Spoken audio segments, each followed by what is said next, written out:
Fala pessoal, estamos aqui para mais um vídeo. Meu nome é Arthur, eu sou analista de valores imobiliários. Hoje a gente vai falar sobre o resultado da Taurus no segundo trimestre de 2022. Na verdade, eu lembro que eu cheguei a comentar, a gente viu alguns pontos desse resultado numa das lives que eu fiz lá quando eu tava de férias lá na casa da minha mãe. Enfim, vamos deixar aí bonitinho os vídeos, né, já que a proposta foi fazer de todas ou da maior parte das empresas que a gente acompanha. Então, gravar um vídeo com calma, né, bem elaborado, porque aqueles lá são meio improvisados, né? Resultado da Taurus, nossa, tá aqui no final, release. Voltar aqui. Belezinha, vamos lá. Bom, a Taurus, contextualizando, foi uma empresa que a gente começou a fazer vídeo aqui no canal porque ela foi um baita de um exemplo de recuperação. O pessoal adora um turnaround, né, uma volta. Então a Taurus, uns 3 anos atrás, estava, né, falida basicamente, teve uma troca de gestão, assumiu um novo grupo que fez uma revisão profunda nas operações e tudo mais dela, e ela se tornou uma empresa interessante, tá? Então, isso é raro, a maior parte das empresas não consegue se salvar, mas algumas conseguem. Para contar a história, a Taurus foi um caso desse, tá? Então, eles fizeram revisão nas operações, a operação voltou a ser lucrativa, começaram a desalavancar uma dívida que estava muito alta, e hoje tem uma operação rentável, boa marca, né? A marca conhecida, bons produtos, boas margens, uma alavancagem financeira ok, e é o que eu sempre falo com empresa em relação a empresa de turnaround, passou por um turnaround. Agora é daqui em diante, tá? O que já foi feito, legal, muito bacana, mas já foi feito, já tá nos livros, tá? O que interessa é daqui para frente como a empresa vai se posicionar, e é a partir daí que a gente vai tomar as decisões de investimento ou não, tá? Enfim, então vamos lá falar um pouco mais sobre a empresa. Você vê que eles começam a dar o resultado do primeiro semestre, é porque o segundo tri não foi muito bom, né? De fato não foi, e a gente já vai ver os pontos, tá? Aqui tem os destaques, mas é melhor a gente ver item a item, porque dá para ter uma noção global do que aconteceu, do que não aconteceu. Teve um câmbio no trimestre, né, em média um pouco abaixo, o que prejudica, já que a boa parte das receitas da empresa vem do exterior, vem dos Estados Unidos, então, claro, perde um pouquinho. Mas, no geral, já dando um spoiler, tá? Os números continuam bons. Eles pioraram, vieram abaixo, mas continuam bons. Então, aqui sim já começa a dar pra gente fazer uma análise um pouco mais profunda, tá? Então, em termos de receita, o resultado foi modestamente abaixo de 2021. A gente já vai ver ao longo da apresentação que foi principalmente pela diminuição da venda de produtos, então caiu bastante as vendas, mas foi bem compensada pelo mix de produto de maior valor agregado, por um repasse de preços, acabou segurando, né? E teve uma queda bem flat, assim, né? 4% é bem tranquilo, no semestre ainda no território positivo, tá? Então a gente vê que a queda foi principalmente no mercado externo, que é o principal mercado da empresa, tanto que alterou significativamente o mix de vendas, né? O mix do mercado externo era muito maior e, né, ela conseguiu compensar bem até com o mercado interno, mas não mudou a realidade que o principal mercado para a Taurus é no exterior, principalmente Estados Unidos, tá? 2/3, a grosso modo, aí da receita, tá? A notícia positiva é que eles fizeram um bom trabalho de controle de CPV, de custo de produtos, né? Parece até meio estranho, pô, estamos vivendo um período de inflação, de aumento no custo de matéria-prima, disrupção disso e daquilo, e ela reduziu o custo, mas aqui entra uma explicação que é parecida com os motivos da receita não ter caído tanto, né? Provavelmente um mix mais favorável. Eles até escrevem isso no release, a gente vai lá ver. Ou seja, ela tá vendendo produtos de maior valor agregado, produtos que têm uma receita maior em relação ao custo. Por isso que ela conseguiu esse excelente trabalho de segurar a margem bruta, né? Na verdade, até ganhar a margem bruta. Ela segurou o lucro bruto, que ficou flat mesmo com a queda na receita, e, né, consequentemente, ganhando uns pontinhos de margem. Isso é difícil uma empresa conseguir fazer, tá? Ela tem que tá ali bem alinhada para, geralmente, quando vem queda de receita, vai impactando em cadeia, né? Perde margem, cai mais o lucro bruto e fica difícil segurar. No caso, é isso, eles estão tendo uma queda de vendas importante, mas está sendo parcialmente compensada por produtos aí de valor agregado, de maior margem, enfim, de um ticket médio maior, algo do tipo, tá? O famoso efeito mix. Enfim, daqui para baixo ela continua apanhando, né? O desastre não veio só aqui, né? Onde mais pesou? Aumento de despesa operacional, a gente vê lá as explicações da empresa. né? Não é nenhum desastre. Eu falei desastre, mas não é nenhum desastre, tá? Mas, enfim, olhando só aqui nos destaques, parece que foi pro buraco, né? Um aumento grande, com um lucro bruto flat, derrubaria o resultado operacional. Tem boas explicações, bons motivos lá, de modo que, né, se você olha os números frios, né, veio uma queda desastre, menos 50%, basicamente. Com ajustes, ou olhando o EBITDA, já vou explicar o porquê do EBITDA, é um resultado já ok, né? Menos 8%, pressãozinha na margem, mas uma margem EBITDA ainda bem saudável, que tem a dívida. Então, assim, o resumo é esse, tá? A gente já vai explicar os porquês. Mas o resumo é, o resultado da Taurus tá um pouco pior que ano passado, mas nada de outro mundo. Tá um pouquinho pior sim, tá? Em relação à dívida, tá sussa, sua alegria. Aumentou um pouco aqui no trimestre, mas sazonal e tudo mais.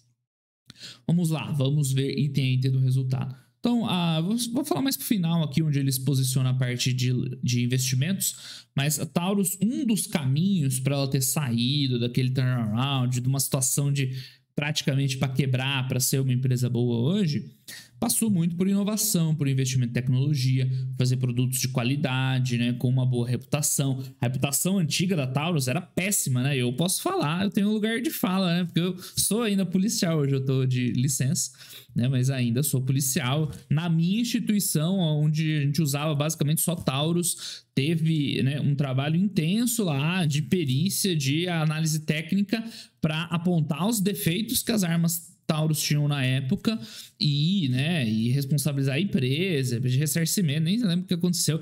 Sei que as armas foram destruídas, é um negócio grave, tá? Então a Taurus tinha problemas graves de qualidade e esse com certeza foi um caminho que ela usou para sair do buraco, né? Inovação, novos produtos, agora ela trabalhando com novos materiais, tecnologia de fabricação.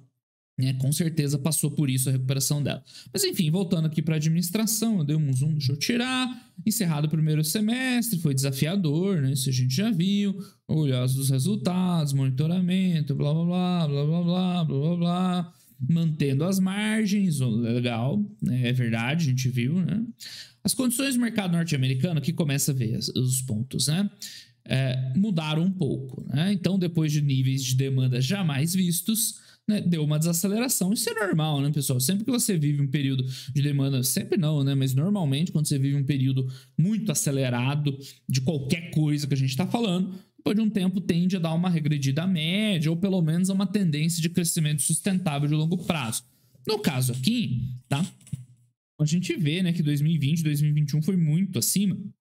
2021 ainda tem uma demanda boa, tá ainda acima da média, mas está acomodando, né? O que a gente vê em vários negócios. Isso aqui é um indicador que eles usam lá de consulta no momento da compra. É um indicador bem balcão, assim, né? Não é necessariamente fiel aos números financeiros no final, mas é um bom indicador assim da tendência do mercado. Então, vamos aos fatos, né? As características da Taurus. Empresa que receita principalmente o mercado americano.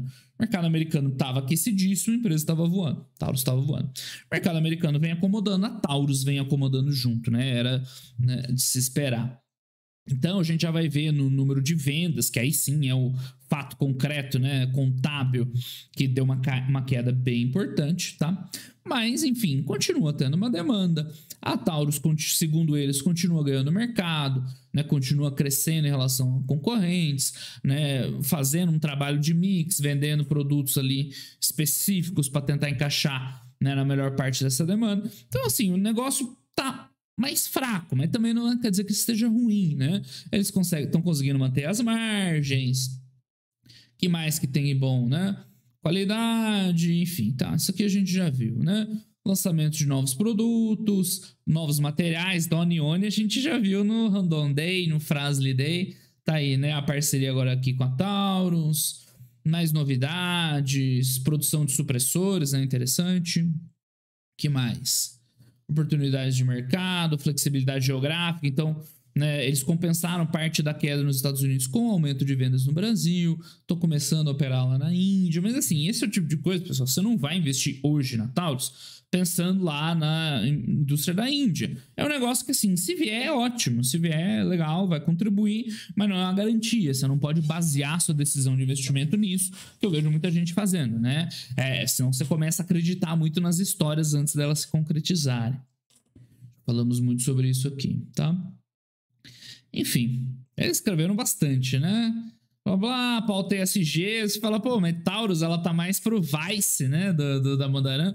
Mas, cara, tem muito que ela fazer em termos, né, social, de governança, melhorar a prática de governança corporativa, né?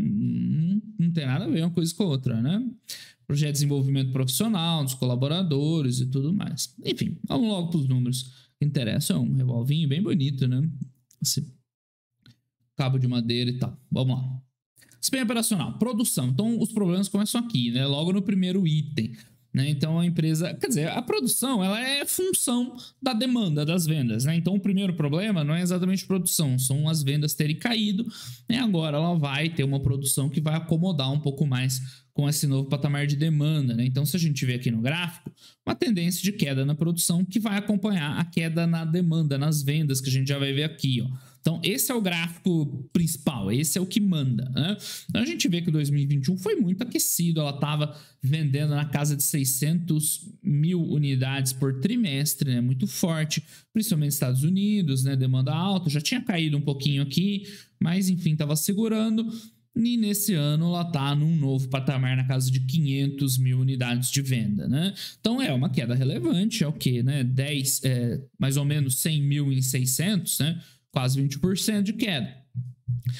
Ainda não aparece tanto no semestral, porque é base de comparação, mas a realidade é essa, né? Caiu aí de 15% a 20% na demanda. Então, a produção, ela meramente vai acomodar essa demanda menor, já que a empresa está com a capacidade produtiva agora, né, aquém um pouco do que ela consegue vender. Então, lembra, ela passou com muito tempo de backlog, com meses de backlog, porque ela não conseguia atender os pedidos. Agora, o backlog caiu muito. Em algum lugar tem aqui, ó, o backorder deles, 462 mil unidades. Eles não colocaram mais em tempo, né, pra gente comparar, mas esse backlog chegou a ser de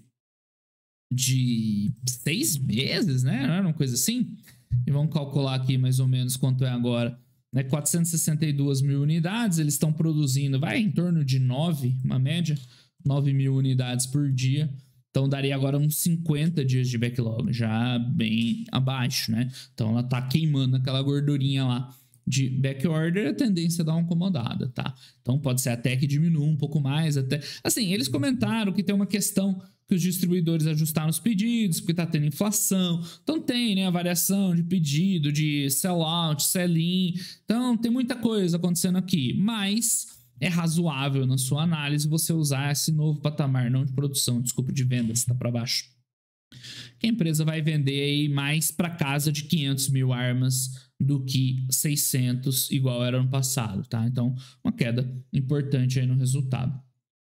Enfim, tem outras iniciativas, tem aquela lá da Índia que eu falei, né? Se der certo vai ser ótimo, o mercado brasileiro dá uma aumentadinha também, mas a verdade é que, né, o mercado para ela está bem menos aquecido, ok? Bom, mas venda não é igual receita, tá? Importante. As vendas é um indicador muito importante que compõe a receita. Mas não é tudo, né? O que mais tem dentro da receita, né? Principalmente preço. E aí entra indiretamente aquilo que a gente falou do efeito mix. Ou seja, você vender um produto... Vamos lá, se eu tenho uma receita da minha empresa só de vender no xícara a, sei lá, 10, 15, 20 reais, é uma coisa. Agora, se eu passo a vender garrafinha de inox elaborada... né? Eu posso vender menos unidades, mas ter uma receita maior. E é mais ou menos isso que aconteceu aqui com a Taurus, né? Em termos de receita, né, ficou ali bem parecido, né? Bem flat, 4% inferior, tá? Dá para considerar empate técnico, 0. Então, o que, né? Que mágica que ela fez, né? Teve para compensar a redução no volume das armas de 20%, né? Ainda teve uma desvalorização do dólar, que a gente viu lá na primeira página. Então, não somente vendeu menos unidades de armas, como a receita em dólar representou menos em reais, tá? Então, a mágica foi, né, preço, então reajuste de preço, e mix, que não está colocado ali, mas eles falam em outros locais do release que eles estão vendendo produtos, né, que aí ou de maior valor agregado, ou de um ticket maior, ou com uma margem maior, ou seja, né, margem aí vai aparecer nos custos, né? Ou seja, eles compensaram esses dois efeitos aqui, 20% na queda de unidades e 7% de desvalorização cambial, com reajuste e produtos mais caros, vamos dizer assim. Então, enfim, eles tinham descontinuado essa unidade de capacetes, mas resolveram voltar a produzir, né? Ok? Contribui com 3% do resultado. O resultado é basicamente armas e acessórios, né? Isso aqui são peças injetadas, também é marginal, tá?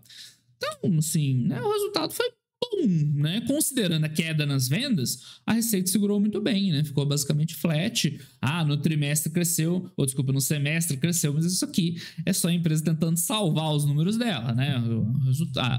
A mensagem é uma queda na receita, ainda que seja bem discreta, tá? 4% aí mais ou menos.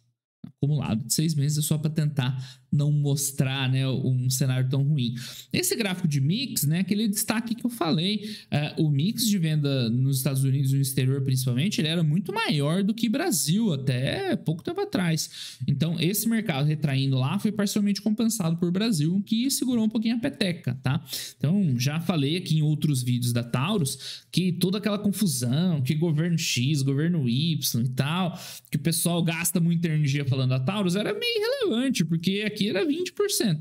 Tudo bem, agora é 30%, já não é tão pequeno, mas continua em grandes linhas, tá? O negócio da Taurus é fora, tá, pessoal? Então, deixa essa discussão que muitas vezes está envolvida aí de muita política no meio para lá, porque o que interessa para a empresa é fora, mas em que pese que, né, eles conseguiram sustentar um pouco do resultado com a evolução dos números no Brasil, mas o principal mercado da empresa continua sendo o exterior, tá?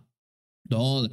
Com o dólar, imagino que esse trimestre agora vai dar uma recuperada, esse mix aqui vai voltar a ser maior. Na verdade, o que é isso? Armas, acessórios no trimestre. Tá, no trimestre e no semestre. Deixa pra lá. Enfim, então esse é o principal ponto que a empresa compensou essa queda nas vendas, e é importante, tá? Repassar preço não é para qualquer um, você tem que ter uma posição de destaque no mercado, ou produtos bons, ou uma marca forte, alguma coisa você tem que ter para você repassar preço e continuar vendendo, tá? E é o que o pessoal fez aqui, então esse é um ponto positivo, né? Que pese, né, a receita ter dado uma estagnada, mas a empresa ter conseguido repassar preço é bem importante, tá? Então, no final das contas, a gente já viu, o lucro bruto ficou na mesma, né, caiu receita, mas eles conseguiram então controlar os custos, né? Esse trabalho foi muito bom, seja efeito mix, seja controle de custo, né, de produção, ou a verdade é que a empresa fez um bom trabalho nesse sentido, né? Aqui sim eles vão falar mais de mix de produtos e tal, acompanhar tendências de mercados, então a gente vê que esse efeito, né, de segurar a margem, na verdade, levar a margem bruta para segurar o lucro bruto, né, teve um trabalho aí de, né, inteligência na hora de oferecer o mix dos diferentes produtos, tá? Aí teve efeito cambial também, tudo mais, mas nesse ponto aqui o resultado foi muito bom, né? Uma manutenção da margem com situações bem precárias. É claro, quando você está vendendo igual água, igual foi ano passado, é só alegria, né? Mas ela conseguiu controlar bem, e não é fácil controlar a margem com queda de volume, tá? À medida que zerar aquele backorder, ou que o backorder ficar ali no nível operacional e a Taurus eventualmente tiver um nível de venda abaixo da capacidade produtiva, a gente pode começar a ver pressões adicionais sobre os custos vindo de uma menor diluição de custo fixo. Então isso tem que se observar também, tá? Em relação às despesas operacionais, a gente viu que aumentou, né? Aumentou bastante, 25%. Mas aí vem aqueles indicadores que eu comentei, né? Então, por que aumentou? Então, a empresa está fortalecendo o time de marketing, né? Investindo mais em propaganda, um trabalho comercial mais forte. Que mais, né? Teve fatores não recorrentes, né, no ano passado. Então, teve um negócio lá do PPP lá dos Estados Unidos, né? Programas de incentivo da pandemia. Enfim, teve questão de PIS/COFINS aqui. Então, quando você pesa tudo isso aqui, né, não foi tão feio. Se tivesse vindo um aumento de 25%, ia ser um pouco desconfortável, tá? Mas, desconsiderando esses efeitos extraordinários, a companhia manteve em linha o SG&A. Então, foi bom, né? Tirando o não extraordinário, foi bom esse ponto para a empresa, méritos para a empresa, tá? Esse 25% aqui de crescimento, quando ajustando para não recorrente, um monte de coisinha, né? Não recorrente tributário no Brasil, mais programa de incentivo no exterior, mais investimentos maiores, teria ficado flat. Então, no final das contas, a gente tira aí, né, um resultado bem favorável. Então é isso, a gente vê o aumento de despesas, né, uma diluição menor dos custos, mas, né, com esses efeitos que a gente já comentou. Então, o EBITDA calculado contábil, né, ele caiu 8%. É claro que fazendo esses ajustes que a gente já falou e tal, né, provavelmente teria ficado ali em linha, flat, talvez até ganhando um pouquinho de margem, mas aí, né, aumento de despesa comercial, de despesa de marketing faz parte do negócio. Então dá pra gente considerar que ela tá mantendo mais ou menos um patamar de EBITDA mais ou menos estável, né, com tudo que tá acontecendo. O que, enfim, né, é positivo, né? Nem toda empresa que tem queda de 20% das vendas consegue manter um bom patamar de rentabilidade. É um patamar na casa dos 200 milhões de reais, né, que projeta a empresa para uns 800 milhões de EBITDA run rate, que é um número bem bom, tá? Depois eu explico por que eu tô fazendo tudo isso com EBITDA e não com lucro líquido. A empresa tá valendo uns 2 bi, a dívida líquida a gente viu lá uns 300 milhões, né? Então, usar o EBITDA não é mais esse 1 bi aqui dos últimos 12 meses, tá? Isso tem que prestar atenção. É melhor trabalhar com EBITDA na casa de uns 800 milhões. Mas é um bom EBITDA ainda, considerando aí o Enterprise Value 2.4, alguma coisa assim. Daria umas 3 vezes, né? Bem interessante ainda. Mas enfim, voltando para a empresa. Com margens boas, margem EBITDA acima de 30%. Então a rentabilidade continua lá, tá? Por que eu falei EBITDA e não lucro líquido? Por causa desse carinha aqui, tá? Resultado financeiro. Então vamos por partes. A Taurus ainda tem uma dívida, 300 milhões lá de reais. Não é grande coisa, mas ok, tem uma dívida. Qual é a moeda da dívida da Taurus? Vamos inverter a ordem aqui, tá? Mostrar lá na frente endividamento líquido, 329 milhões de reais, principalmente em moeda estrangeira, tá? Então, cadê? A dívida da Taurus é registrada basicamente em dólares, tá? Só 1% é em moeda nacional. Ou seja, a Taurus tem dívida em dólares, né? Basicamente tudo. Isso é certo ou errado? Né? Quem assistiu as aulinhas lá do Damodaran lá para Taurus, tá adequado ter uma dívida em dólares, sim ou não? Sim, tá? Porque a gente viu que as receitas dela vêm principalmente do mercado externo, em que pesa aquilo que a gente discutiu lá, né? O Brasil deu uma crescidinha recentemente. Ou seja, a moeda ideal da sua dívida, a moeda, o indexador, o prazo dela tem que ser casado com o seu negócio. Se você vende no exterior, é melhor ter dívida em dólar, tá? Então, ok, tudo certo. Só que a dívida em dólar, ela traz, né, um lado, né, um problema para a gente que analisa aqui no Brasil em reais, que é a variação cambial. Então, você tem a dívida lá, 300 milhões de dólares. Se você mantém 300 milhões de dólares para o trimestre seguinte, mas o dólar flutua, o valor da tua dívida, reconhecido em reais, ele muda e isso entra aqui no resultado financeiro, tá? Então, o que a gente faz como analista? Avalia, então, o resultado financeiro, deu uma diferença brutal, deu mais de 100 milhões de reais, ou seja, metade do EBITDA, né, entre o ano passado e o ano de agora. Por isso que o lucro caiu lá 50%. Então, o que a gente faz como analista? Primeiro, analisa a dívida. É uma dívida ok? Sim, né? É 300 milhões em reais. A empresa está com 200 milhões de EBITDA, vai, uns 800 anual, então é bem menos que uma vez anual, né? Um pouquinho acima de 0,3, considerando já um EBITDA run rate, não últimos 12 meses. A gente está fazendo uma análise mais apurada. Ok. A dívida em dólar é adequada para a realidade da empresa? Sim, a gente viu, as receitas vêm em dólar. Então, a dívida está tudo certo, não tem nada de errado. Então, essa variação que é cambial, ou seja, ela não tem efeito caixa, tá? Tá explicado aqui, ó. Né? A desvalorização da moeda se reflete em variação cambial sobre a receita. Desculpa, né? Elas têm recebíveis também, tudo mais, né? Mas, enfim, as variações cambiais não têm efeito caixa. Então, tá explicado, não tô tirando da minha cabeça.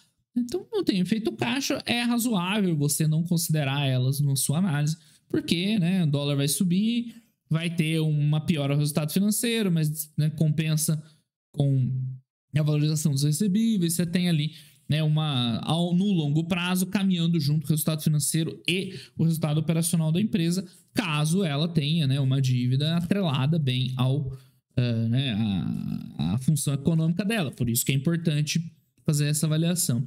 Então, né, a Taurus começa a virar uma empresa que vale a pena olhar o EBITDA, né, porque o resultado financeiro começa a ter uma volatilidade que, né, atrapalha a análise. Por isso que eu mostrei lá o valor de mercado, Enterprise Value, e não agora aqui lucro líquido e tudo mais, tá? Então é isso, a gente vê que o resultado financeiro deu uma diferença imensa, mas por variação cambial, basicamente, tá? Então, isso aí tende a flutuar com o tempo, tá? O lucro líquido, se a gente for ver, caiu 50%, mas boa parte impacto do resultado financeiro, ok? É isso, né? Não tem muito mais o que falar do lucro líquido. Você pegar agora, anualizar isso aí, vai dar 400 milhões. Ainda assim é razoável para a empresa, mas lembra, né? A gente está sobre um efeito de variação cambial pesado, né? O lucro líquido do próximo trimestre tem tudo para ser bem melhor. Porque a empresa vai melhorar? Não, nem estou considerando isso. Estou considerando ali meio flat o operacional. Mas só daqui de não vir essa desvalorização aqui, já vai pesar bastante, né? Na verdade, deve vir um pouquinho a mais, né? Pelo andar da carruagem do câmbio. Na verdade, o câmbio já fechou, né? Já acabou o trimestre. Mas enfim. Endividamento, a gente meio que já comentou. Dívida sussa, de boa. A empresa voltou a pagar dividendos. Ela estava com uma dívida impagável, conseguiu pagar. Então não era impagável, né? Agora está administrada. Perfil da dívida basicamente em dólar. A única coisa ruim da dívida deles é que tem um perfil de vencimento meio curto, né? Mas eles estão comentando aqui, ó, que eles querem alongar o prazo de vencimento e tudo mais. Sussa, né? E uma novidade, né? Eles estão falando alguma coisa aí, ó, em voltar a acessar o mercado de dívida. Então, quando a empresa estava saindo do turnaround, você quer reduz dívida, você quer passar a mensagem para o mercado que, ó, né, a empresa se recuperou. Mas agora que ela está recuperada, como eu falei, é daqui em diante, é razoável para uma empresa rodar com um pouquinho de dívida, né? Capital de terceiros tem um custo menor, capital próprio e tal. Então, eles estão falando em voltar a acessar o mercado de dívida. Eles vão tomar dívidas só por esporte? Não, né? Obviamente não. Então, essa grana que vai ser levantada, tem que ver se eles vão acelerar investimento. Não tem muito cara, né? Porque, aparentemente, eles estão investindo já e não são valores altos, né? Aqui não tem um CAPEX consolidado deles, mas eles estão investindo já, né? E parece que não tem, assim, uma avenida de grana para botar para a empresa crescer no momento, tá? Vamos ver, né? Ela pode usar para investimento. Ela pode distribuir dividendos? Pode ser. Ela começa a distribuir um valor um pouquinho maior de dividendos e tal. Tem que ver lá as questões contábeis, se ela pode.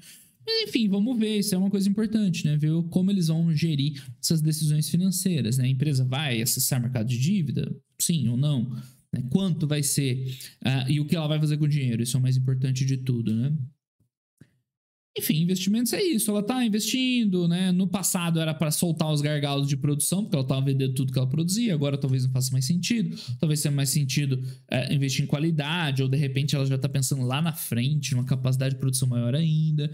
Então, ela está bem ativa nesses investimentos. Lembra que eu falei lá no início? Né? Boa parte da recuperação da empresa passou por isso, por melhorar a qualidade, por fazer um mix de produtos, né, de valor agregado para compensar essa queda nas vendas, talvez. Então, eles estão lá, né, trabalhando nesse sentido. Tem toda a parte de tecnologia no centro da Taurus, que a gente já mostrou em outras oportunidades, que é super legal, né?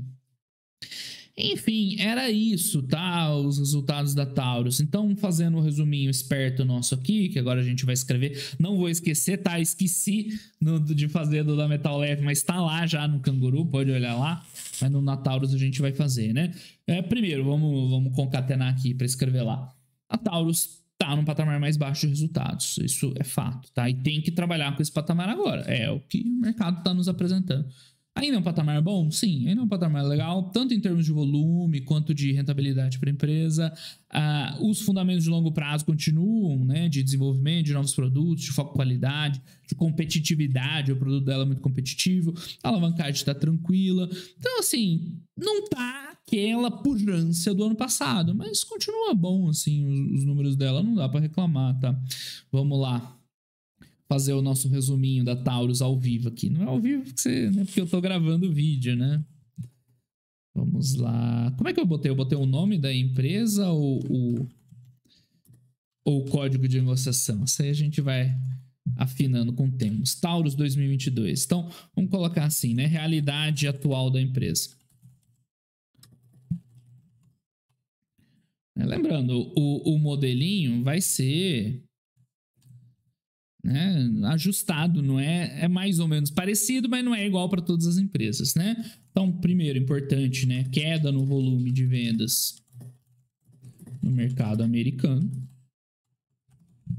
mas, né, manutenção, vou botar, né, manutenção dos mesmos patamares de receita. Então, isso é importante você anotar, porque Se continuar vendendo pouco, mas a empresa segurando a receita, beleza, a gente viu que administra. Se começar a se refletir na queda na receita, aí começa a se preocupar um pouco. Quer dizer que ou a empresa não está conseguindo repassar preço, ou que o produto dela está perdendo atratividade, qualquer saída que seja, ela é meio ruim. Então, por enquanto, ainda está ok, tá? Manutenção das margens, né? Vou botar em geral, margem bruta subiu um pouquinho, margem EBITDA caiu um pouquinho, né? Manutenção das margens em geral, né? E continuidade dos investimentos. Isso é importante, né? Eu falei, é o caminho que ela usou para sair do buraco, então é importante que ela continue trilhando esse mesmo caminho para continuar melhorando. Então, assim, né? Você olha essas coisas que eu escrevi, não parece muito animador, mas continua. Eu posso até colocar um aqui, né?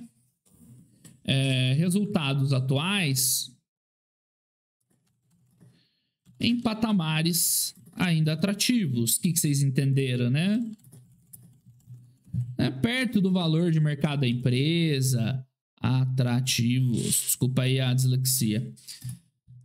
Em relação ao valor da empresa, né, mesmo a recuperação dela, ainda é legal ter ali 800 milhões de EBITDA e tal, ter uma dívida sob controle, né?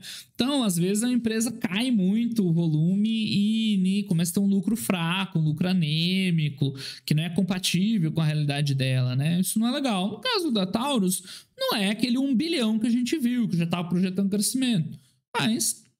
uns 800 milhões ali de geração de caixa não é nada mal para a empresa, né? Perto do valor de mercado, enterprise value que ela tem hoje, tá? Então vamos colocar aqui, né? A se acompanhar para o futuro. Peraí, como é que eu coloco aqui? Eu tenho que desmarcar lá em cima? Tô acostumando com as ferramentas, né? Acompanhar no futuro. Eu sei que eu escrevi errado, pessoal. Vamos lá, né? Evolução do nível das vendas, não das vendas, principalmente no ZEUA. Né? Esse é o ponto-chave, é o ponto que desencadeia tudo daí para baixo, né? Se a empresa parar do jeito que tá, ainda tá bom. Se continuar caindo, começa a preocupar, né? Que mais, né? Capacidade da empresa em manter as margens. Isso é um ponto chave também, né? Que a gente colocou aqui, né? É um ponto importante. Então, de algum jeito, mesmo que tenha uma pressão ali nas vendas, ela tem que manter esse trabalho de repassar preço, de vender o produto mais elaborado, aí é com ela, né? É a responsabilidade dela. E por último, eu vou colocar aquele ponto lá, né? Vou colocar duas coisas. Primeiro, né? Continuidade. Bom, vou escrever igualzinho continuidade dos investimentos, né? Mas vamos. Vou colocar uma coisa só então, né? Decisões de investimento e financiamento. Pronto, que resume tudo. Por quê? O que eu quis dizer aqui? Para quem viu lá o curso do Damodaran sabe o que eu quis dizer. Então, ela tem decisões importantes agora de fazer, né? Eles comentaram que estão pensando em voltar a tomar dívida. E aí a gente vai ter que ver para que eles vão usar o dinheiro. Eles vão distribuir tudo de dividendo? Não vai ser ruim, exatamente, porque o momento de valor de mercado da empresa é atrativo, mas seria legal que eles usassem para dar continuidade, né, nessa trajetória de crescimento, de investimento em qualidade, que seja. Então, isso aqui vai ser importante de acompanhar, né, nos próximos resultados da Taurus, tá? Importante para determinar se ela vai continuar interessante mesmo ou não, né? Lembra que eu falei bem no comecinho do vídeo. O turnaround, pessoal, já foi. Ela teve mérito, mas isso aí já foi, já tá na conta. É o que interessa daqui em diante. Ela vai entregar daqui em diante? Boa parte passa por esses pontos que a gente descobriu, tá certo? Então é isso aí, pessoal, por hoje é só. Esse é o vídeo da Taurus, o resultado dela no segundo TRI de 22. Eu não vou fazer alguns vídeos, né, para amanhã, talvez aí para quarta, porque como eu faço a live na terça, né, eu não consigo gravar um vídeo para quarta. Então, como ainda tem algumas empresas industriais, provavelmente eu vou deixar gravado aí para sair quarta-feira, talvez quinta, né, pra gente fechar. Lembrando, terça-feira, segunda tem aula do curso da Damodaran, eu falei várias vezes hoje, na Twitch, segunda noite. Na terça, nossa live, vamos falar sobre empresas agro. Beleza, pessoal? Então, por hoje é isso aí. Grande abraço a todo mundo e até os próximos vídeos. Valeu!